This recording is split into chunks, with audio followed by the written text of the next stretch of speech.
Grade 3 grade 4 চেলাৰীৰ মাজত বেছি difference নাই।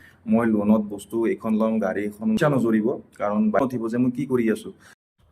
নমস্কাৰ, জয় জুবিন দা, জাষ্টিছ ফৰ জুবিন দা। ভিডিঅ'টো আৰম্ভ কৰোঁ। টকা পইচানো কাক জোৰে? কাকো নজোৰে।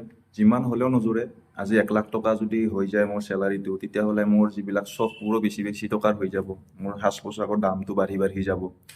মোৰ চেণ্ডেলৰ দামটো বেছি, মই এতিয়া ব্ৰেণ্ডেড পিন্ধিব ধৰিম। মই যেতিয়া এতিয়া যেনেকুৱা নৰ্মেল পিন্ধি আছোঁ তাতকৈ ওপৰত আপগ্ৰেড কৰিম। তো এনেকুৱা যিমানে টকা পইচা বেছি হ'ব, এনেকৈ আমাৰ প্ৰয়োজনবোৰো আপগ্ৰেড হ'ব, প্ৰয়োজনবোৰ বেছি হ'ব বা চখবোৰ বেছি হ'ব।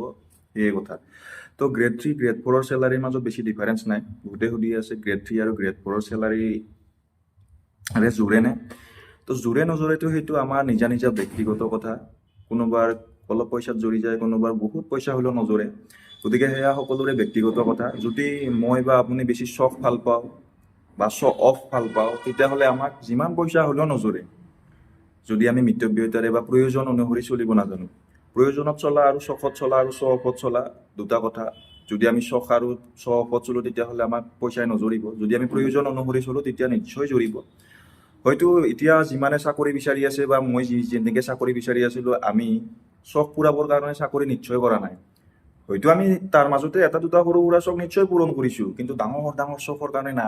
আমি আৰ্থিক অৱস্থাৰ পৰা বা যিটো পৰিয়ালৰ পৰা আমি বিলং কৰোঁ, আমি প্ৰয়োজনীয়তাবোৰ পূৰাবৰ কাৰণেহে মানে কাম এটা বিচাৰোঁ বা টকা আমাক লাগে সেইটো কৰিবৰ কাৰণে, তাৰ বাবেহে আমি কাম এটা কৰোঁ।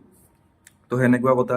যদি আপুনি এনেকুৱা ভাবে যে চাকৰিটো পাম, মই লোনত বস্তু এইখন ল'ম, গাড়ী এখন ল'ম বা সোমায়ে মই এখন ডাঙৰ বাইক এখন ল'ম, তো সেনেকুৱা হ'লেতো নিশ্চয় পইচা নজৰিব। কাৰণ বাইক এখন ল'ব, কিন্তু বাইক এখন লওক, প্ৰয়োজন অনুসৰি লওক। বোলে আপোনাৰ চখ আছে এখন ডাঙৰ চিচিৰ হেভি চিচিৰ বাইক লোৱা, কিন্তু আপোনাৰ প্ৰয়োজন কি? অফিচত অহা যোৱা কৰা, আপ ডাউন কৰা বা ডেইলি কমিউট কৰিবৰ কাৰণে এখন বাইক লাগে। সেই বুলি যদি আপুনি এখন হেভি বাইক লয়, তেতিয়াহ'লে আপোনাৰ কি হ'ব? আপুনি তাত তেল ভৰাব লাগিল, তেল বেছিকৈ খাল। তাত মবিল যদি ছাৰ্ভিচ কৰে, তাতো মবিলত বেছিকৈ ছাৰ্ভিচিং কষ্ট বেছিকৈ পৰিল। তো পাৰ্টছবিলাকৰ দাম বেছি। তো সেনেকৈ তাত চব ফালৰ পৰা বেছিকৈ যাব। তাৰমানে চখ মানে আপোনাৰ যদি তেনেকুৱা বস্তুত চখ আছে, তাত বেছিকৈ খৰচা হ'ব। গতিকে আমি প্ৰয়োজনত চলোঁ, আৰু আমাৰ প্ৰয়োজনবোৰ ইমান মানে বেছি হেৰি নহয়। গতিকে যদি আপুনি চলাৰ ধৰণ দেই, মই এইটো কথা জাষ্ট এনে ক'লোহে অলপমান এক্সাম্পল হিচাপে, কিন্তু চলাৰ হিচাপত আপুনি কেনেকৈ ধৰণৰ চলে, কেনেধৰণৰ লাইফষ্টাইল আপুনি বিলং কৰে, সেইটোৰ ওপৰত ডিপেণ্ড কৰিব আপোনাক পইচা জোৰে নে নজৰে। এতিয়া মই মোৰ চলি আছোঁ আৰু টিপটপকৈ, কিন্তু কেইটামান কাম আপোনালোকে কৰিব নালাগিব। সেইকেইটা কাম কৰিলে আৰু বেছি টিপটপকৈ জীয়াই থাকিব পাৰিব বা চলি থাকিব পাৰিব। জীয়াইটো সকলো আছোৱে। তো মই এইখিনি যাক কৈছোঁ, মানে এইখিনি কেৱল যাৰ মানে ফেমিলিত কাৰো চাকৰি নাই বা তেওঁলোকক এটা কাম একদম অত্যন্ত প্ৰয়োজন, তেওঁলোকৰ কাৰণে কৈছোঁ। আপোনালোকে চাকৰিত সোমাই বাইক এখন নল'ব EMI-ত, বা ঘৰ এটা নবনাব দেই। তো যদি সোমাই যদি এইকেইটা কাম কৰে, মানে পইচা আপুনি সাঁচিব নোৱাৰিব। আপুনি ভাবিব যে মই কাম কৰি আছোঁ নে, মই কি কাম কৰি আছোঁ, মই চাকৰি কৰোঁ নাই। আপোনাক মানে নিজে ভাল নালাগিব, মানে কিবা এটা খং উঠিব। তো গতিকে যদি আপোনালোকে চাকৰি পাই এইবিলাক কাম কৰে, তেতিয়াহ'লে অলপমান মানে আপোনাৰ মানে নিজকে প্ৰশ্ন উঠিব যে মই কি কৰি আছোঁ। তো আপুনি চাকৰি পাই 3-4 বছৰ অলপ পইচা জমাওক। যদি আপোনাৰ ঘৰত স্কুটি আছে বা বাইক আছে, তেতিয়াহ'লে আপুনি এখন নতুন বাইক লোৱাৰ চিন্তা নকৰিব। আৰু লৈ যদিও কমিউট কৰাৰ কাৰণে এখন সৰুকৈ বাইক লৈ ল'ব। একদম হেভি পাৱাৰফুল ইঞ্জিনৰ বাইক নল'ব, কাৰণ আপুনি প্ৰথমতে ষ্টেবল হ'ব লাগিব। ষ্টেবল হোৱাৰ পিছতহে আপোনালোকে চখবোৰ বা প্ৰয়োজনবোৰৰ ফালে যাব লাগিব। এনে মানে হঠাৎ সোমাই বোলে গাড়ী এখন লৈ দিওঁ, তেনেকুৱা নহয়। গতিকে এনেকুৱা। আৰু লোন নল'ব।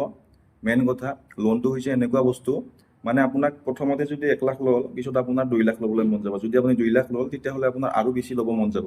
গতিকে এইবোৰৰ পৰা আঁতৰি থাকক একদম। চাকৰিত জইন কৰিয়ে পইচা জমাক 3-4 বছৰ, তাৰপিছত লাহেকৈ ঘৰ এটা ষ্টাৰ্ট কৰি দিয়ক বা বাইক এখন লৈ লওক। যদি একদম প্ৰয়োজন, তেতিয়াতো ল'বই লাগিব। যদি ঘৰত আছে আৰু স্কুটি এখন, বাইক এখনতো আজিকালি সকলোৰে থাকে, মোৰো ঘৰত আছে, তথাপি মই এখন বাইক এখন লৈ দিলোঁ। তো মই এক্সপিৰিয়েঞ্চৰ ফালৰ পৰা কৈছোঁ। গতিকে সেই কথা, পইচা জোৰা নজোৰাটো আপোনাৰ লাইফষ্টাইলৰ লগত ডিপেণ্ড কৰিব, মোৰ লাইফষ্টাইলৰ লগত ডিপেণ্ড কৰিব। বাকী অৱশেষত ক'ম, জয় জুবিন দা, আৰু জুবিন দাৰ ন্যায়ৰ বাবে সকলো মাত মাতক, জাষ্টিছ ফৰ জুবিন দা। বাকী তেওঁ যেনেদৰে মৃত্যু হৈছে, কেনেদৰে মৃত্যু হৈছে, আমি সেইবিলাক নাজানো। খালি আমি অৱশেষত লাগে যে কিয় মৃত্যু হ'ল, কেনেদৰে মৃত্যু হ'ল, কাৰ বাবে মৃত্যু হ'ল, সেইখিনি উত্তৰ আমাক ভালদৰে লাগে। কোনোবাই মাৰ্ডাৰ কৰিছে নকৰিছে, আমাৰ সেইবিলাকৰ লগত প্ৰশ্ন নাই। খালি কেনেদৰে মৃত্যু হ'ল, একজেক্ট আমাক কাৰণটো লাগে। সেয়ে জয় জুবিন দা। ভিডিঅ'টো সামৰিছোঁ। ধন্যবাদ।